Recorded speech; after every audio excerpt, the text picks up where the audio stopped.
Hello guys and welcome back to the channel. My name is Joe Acosta. I am a non-religious licensed minister, and if you are visiting for the first time, welcome. Please do not forget to subscribe and like so you can watch some of the rest of these videos as they come up. Today we're going to have a very interesting topic. They all are very interesting and you should really watch them if you get a chance. We're going to be talking about the buts. And the buts are the things that are holding most people back, believers and non-believers. And it is funny that you'll know them by their fruit, but the believer should be having a different result in a different circumstance than the non-believer. But that's not always the case. And do we know why? We'll be right back.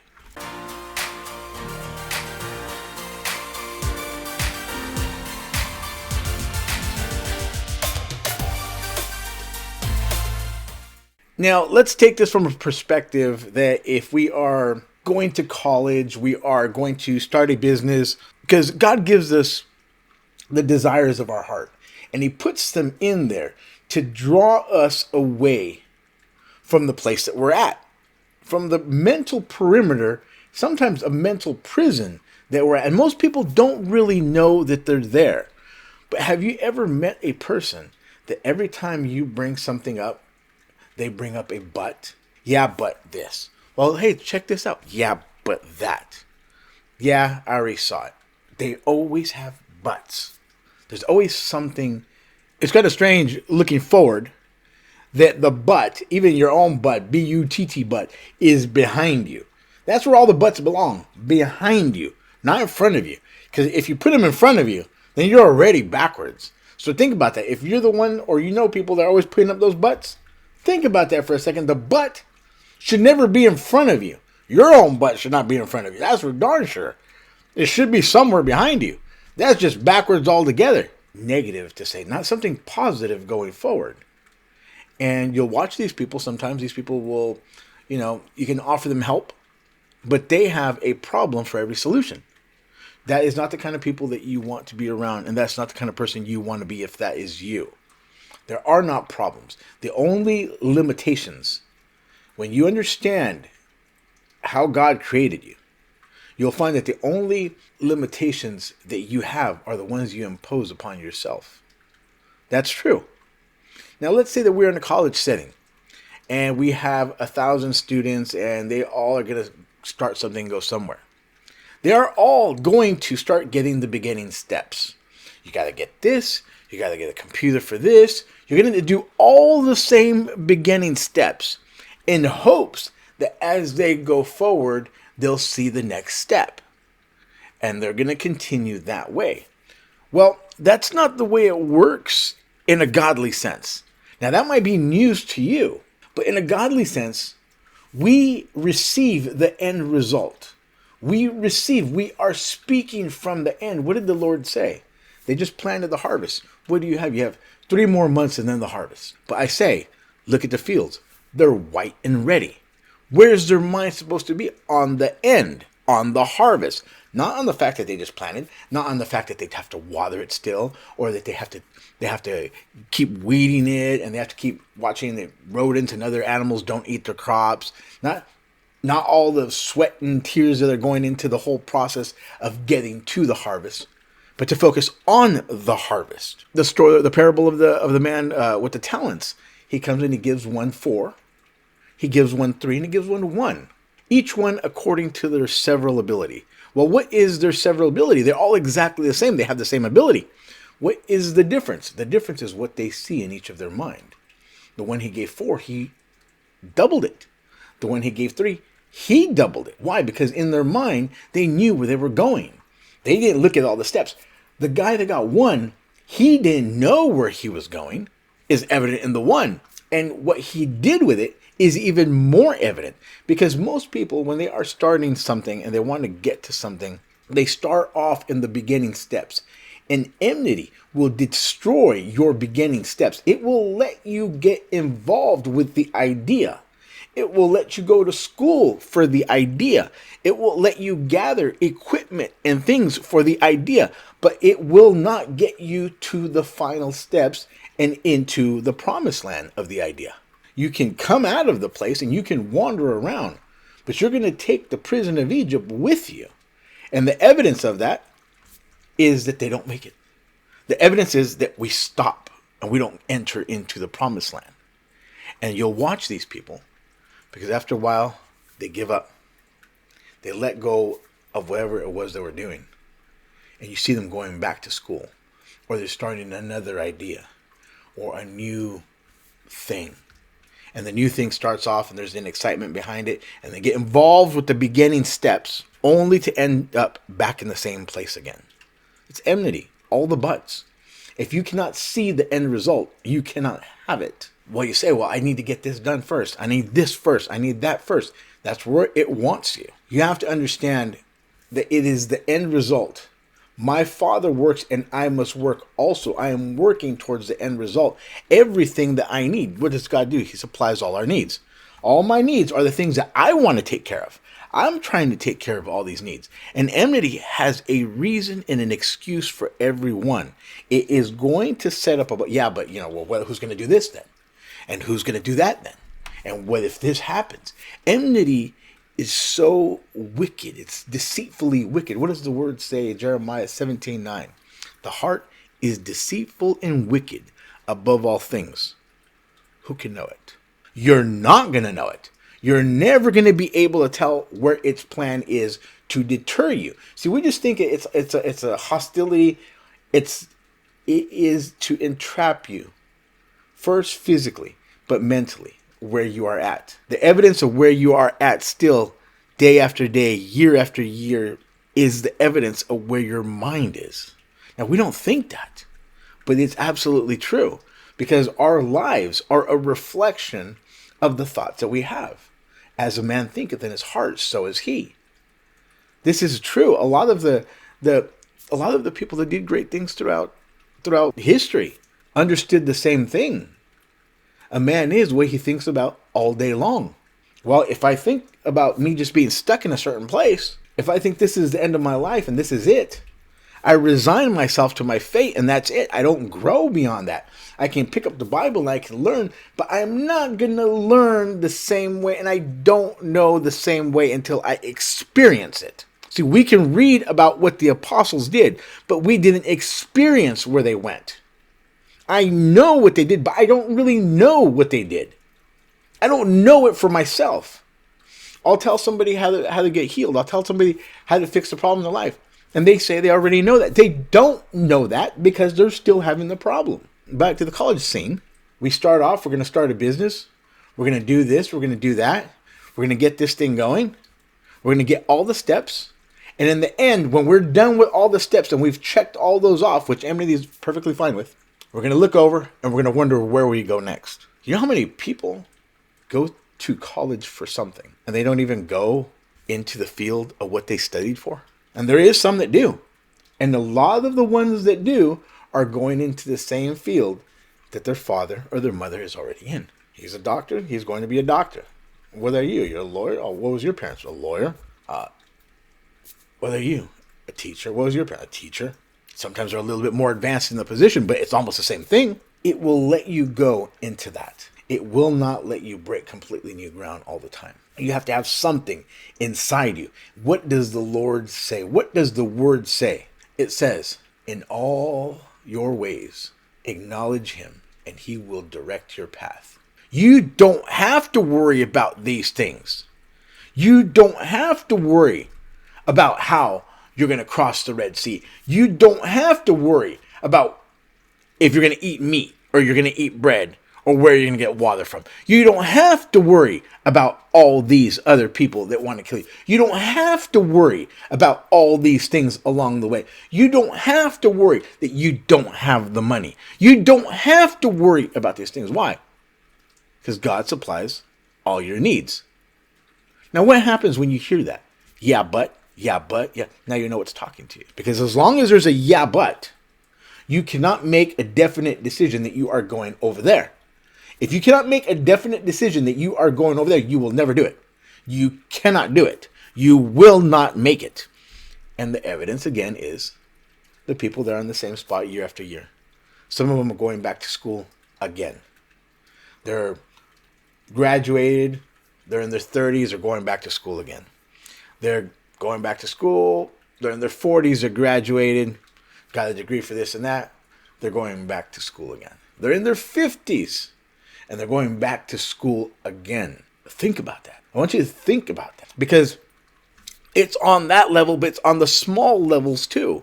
Enmity is in such opposition to you breaking the place where you're at. It presents so many problems.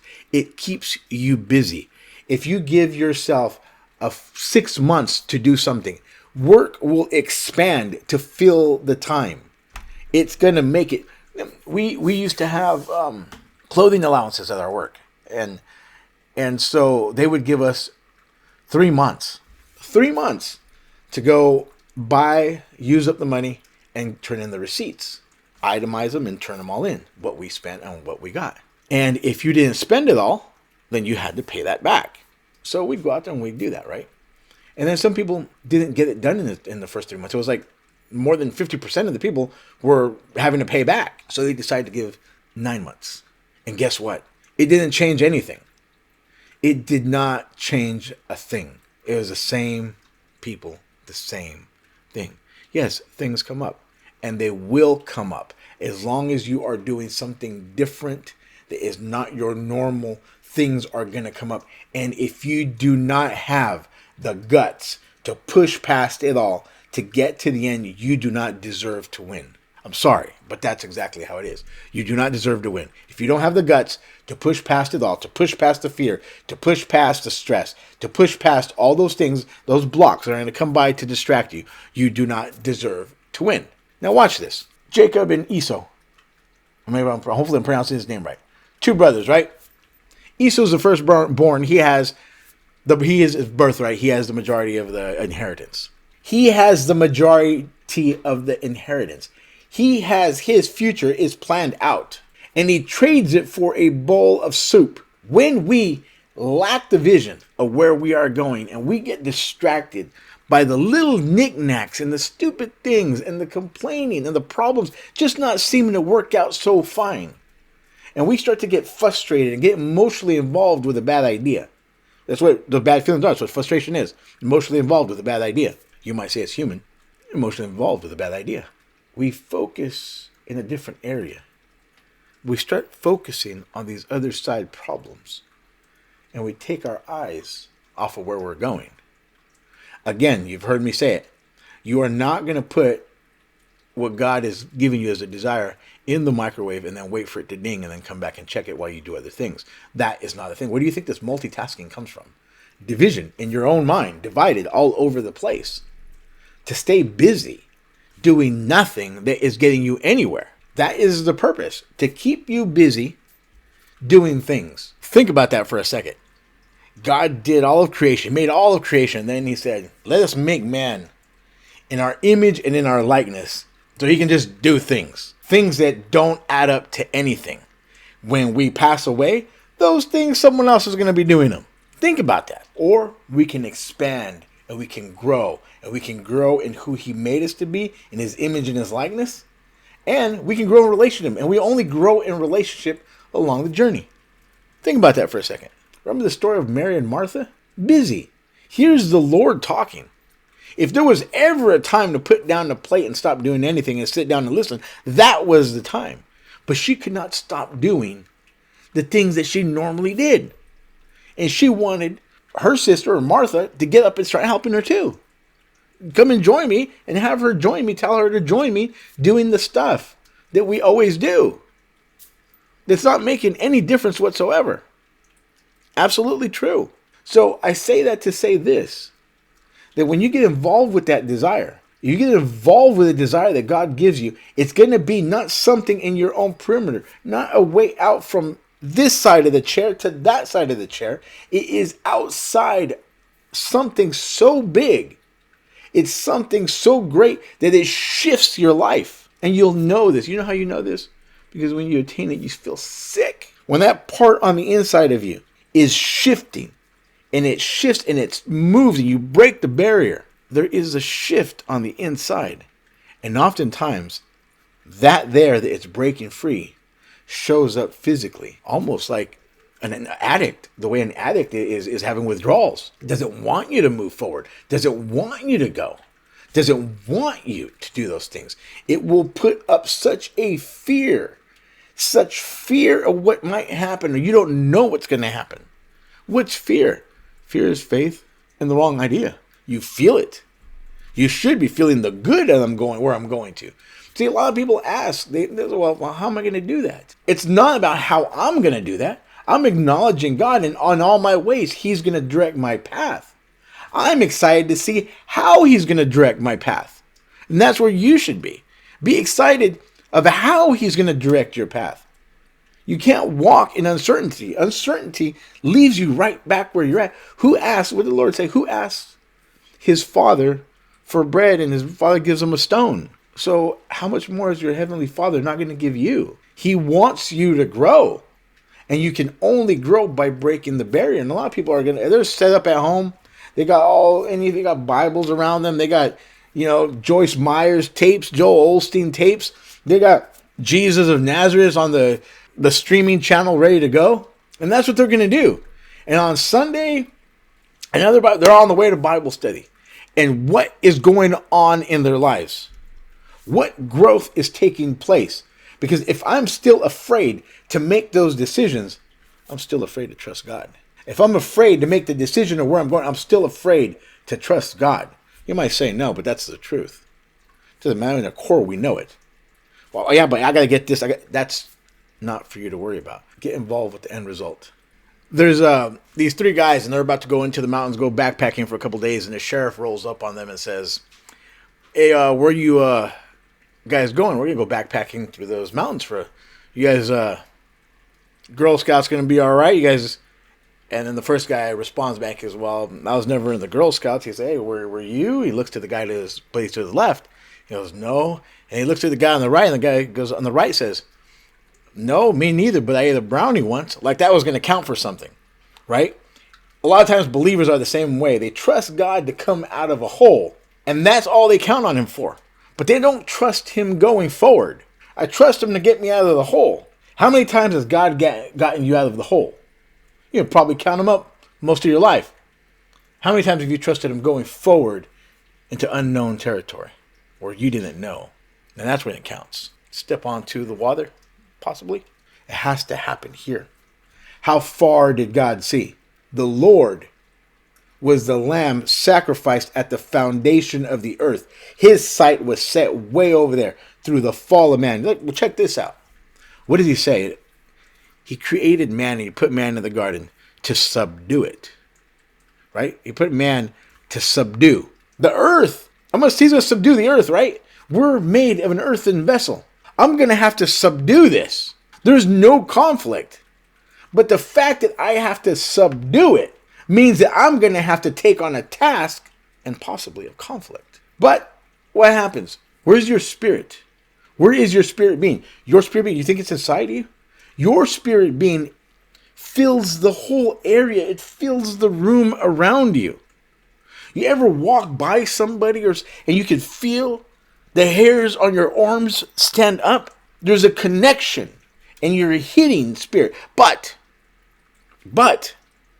when we start to think that you're just a man, you confound that spirit into this flesh body.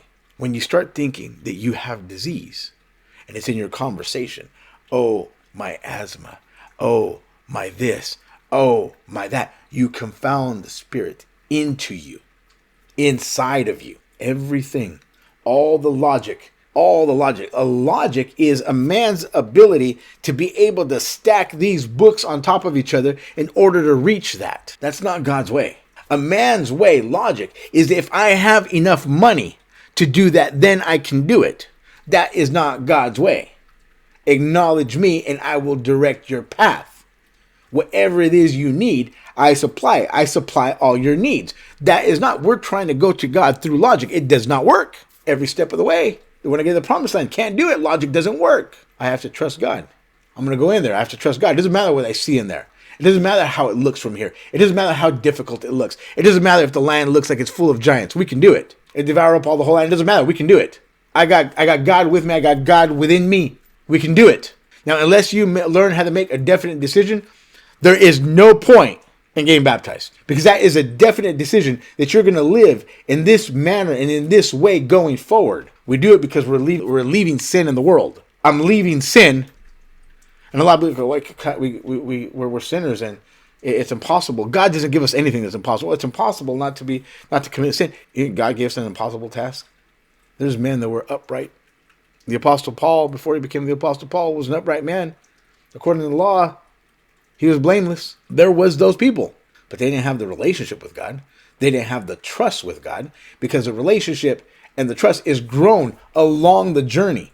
I can talk about all the God I know, but I'm sitting in the same pew for the last 30 years. I'm sitting in the same place for the last 30 years. I'm not doing anything different for the last 30 years. I can look back on my life 5 years ago, 10 years ago, 15 years ago, 20 years ago, and it is generally in the same area. I'm not doing anything. My relationship with God is in my mind. But when I can move into the unknown, when I can move into the beyond, and I get there and people wondered how I did it, now we're talking. And that is what starts to wake people up, because when you are moving in that direction, like I said, you're excited to see how God's going to do it. You're excited to see how. Why? Because God is in the details. Things that shouldn't have happened, happen. Things that couldn't have happened, happen. Doors that weren't even there, open. But you have to get involved with this. You have to understand these things. You have to understand how it works. And you're probably not hearing that anywhere you're at. Anyways, I got these 2 books behind me. If you want more to understand and more to read, let the answer sink in. And The Believer's Guide to Christ in You Manifested. They'll be in the links. Hope you enjoyed this. Hope you learned something. God bless. Talk to you next time.